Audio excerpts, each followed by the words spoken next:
How do you forge the most lethal unit in military history?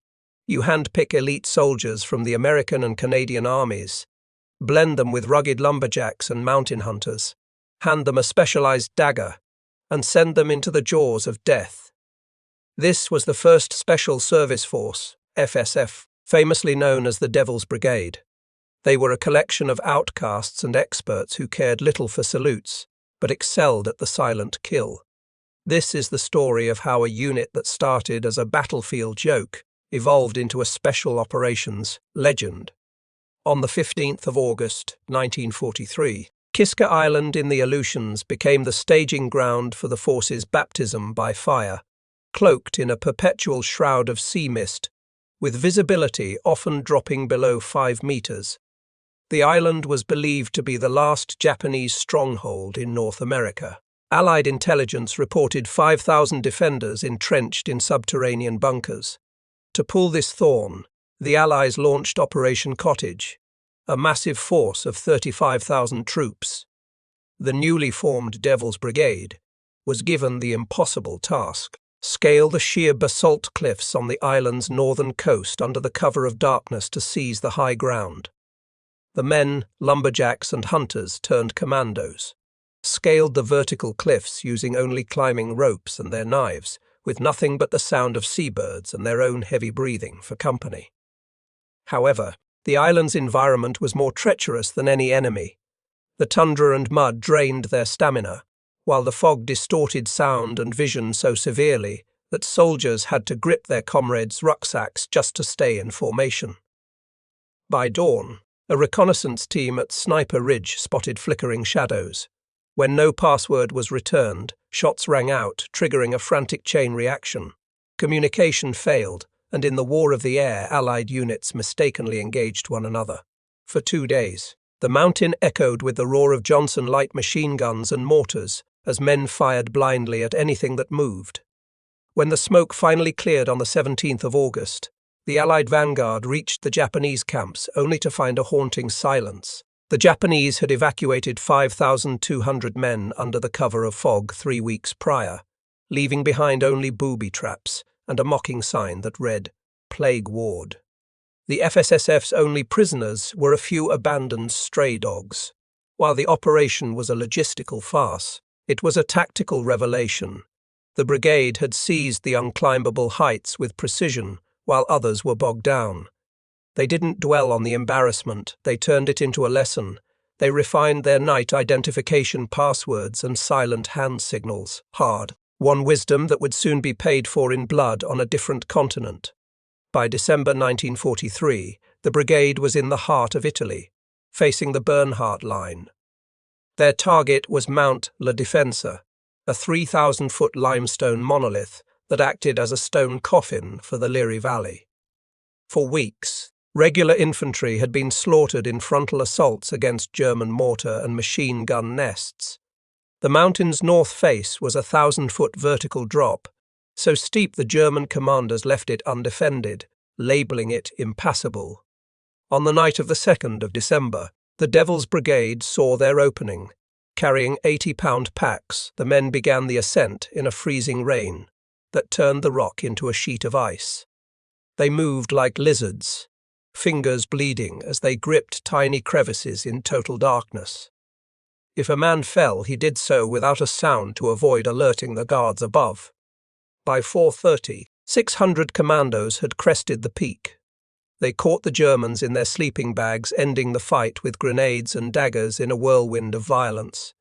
In just 120 minutes, a fortress that had held off entire divisions for weeks was captured. The Black Devils were no longer a myth, they were a terrifying reality.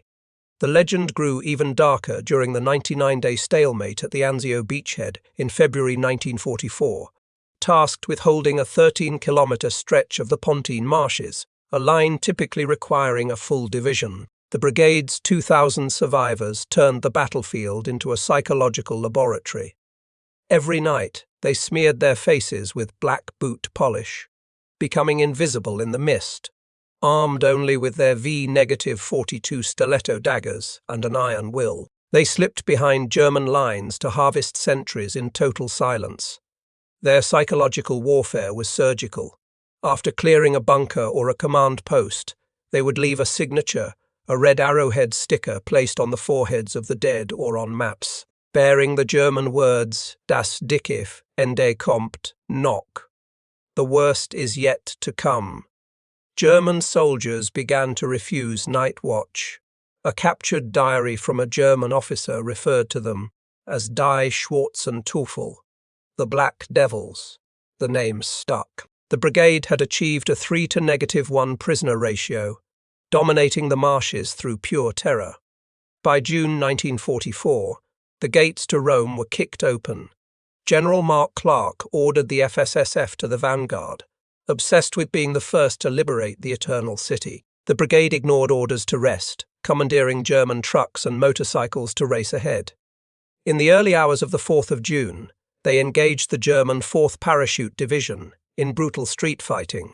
While the city's domed rooftops loomed in the distance, the brigade focused on the Tiber River bridges. German engineers had rigged them with explosives.